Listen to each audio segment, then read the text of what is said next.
It is very important to understand that you inherit somebody because of a particular relationship. And then what you inherit is property. The property owned by the disease.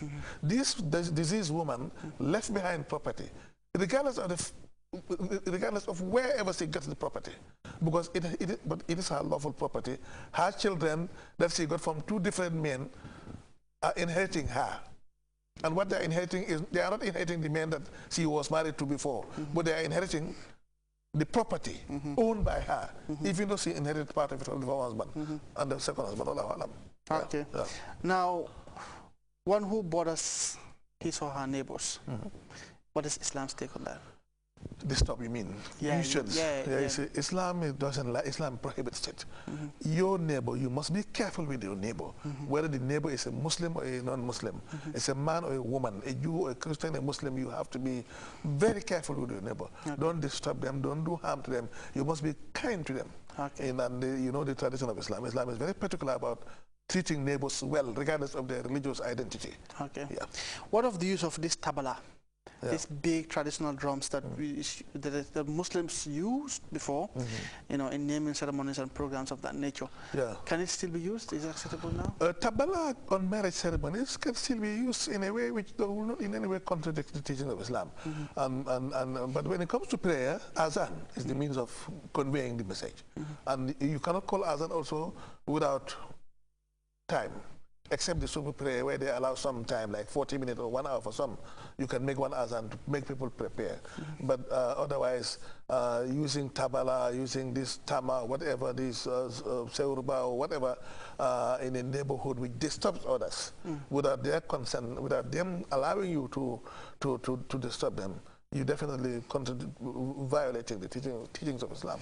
Okay, my last question will be, a mosque committee, did the mosque committee have the right to banish someone from the mosque who, have started developing alien lifestyle which is inimical to the well-being of the mosque?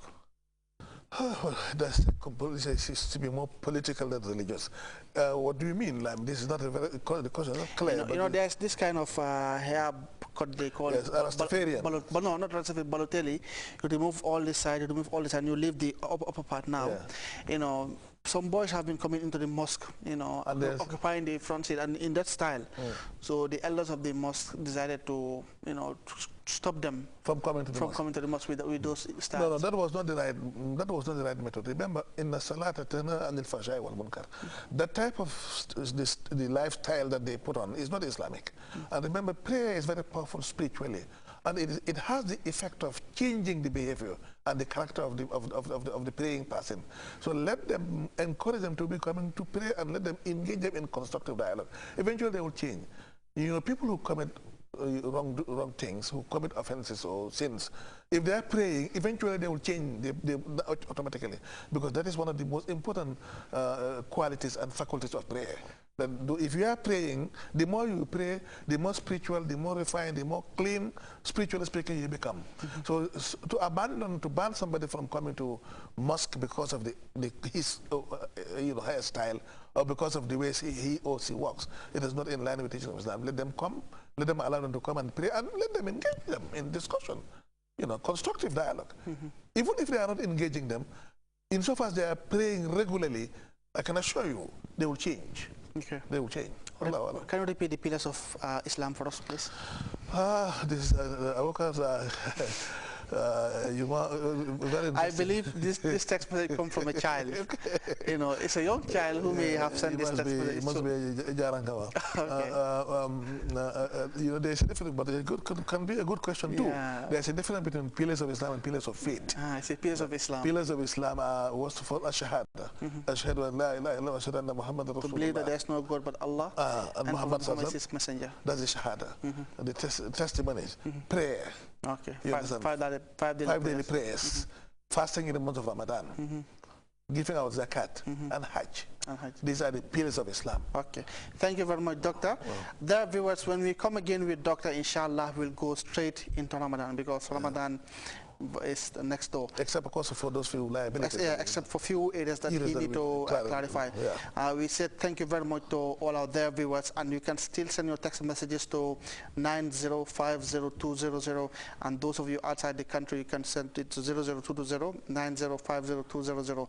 We thank all our esteemed viewers, and special thanks to one Musa Samate, who works at Grts Radio in Basse. We say thank you to him and all our supporters and all those who take time to follow ICRA program. Until another time, we say assalamu alaikum wa rahmatullahi ta'ala wa barakatuh. And of course to Sira Sise, my supervisor.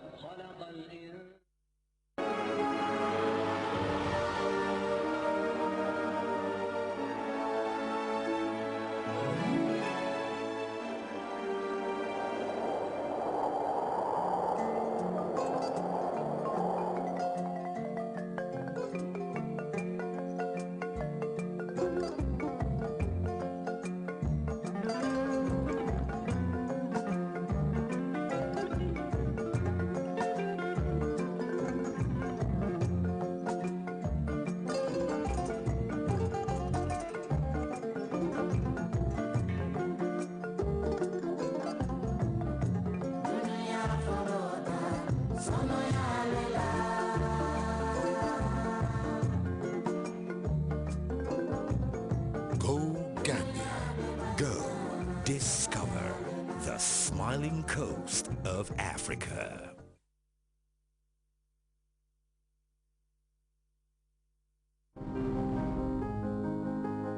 Every young person has a dream to build a career path, a dream to be successful. The avenue to the world of success is built by passion, patience, sacrifice, drive, and motivation. In this TV series, presenter Abdullah Baji would be meeting successful individuals to talk us through how they made it to the peak, and also offer expertise counseling to youth who aspire to become successful, develop, and transform our beloved country. Issues confronting the sense of development of the young would also be discussed. Join me every Monday at 19:15 GMT. I'm your host, Abdullah Baji.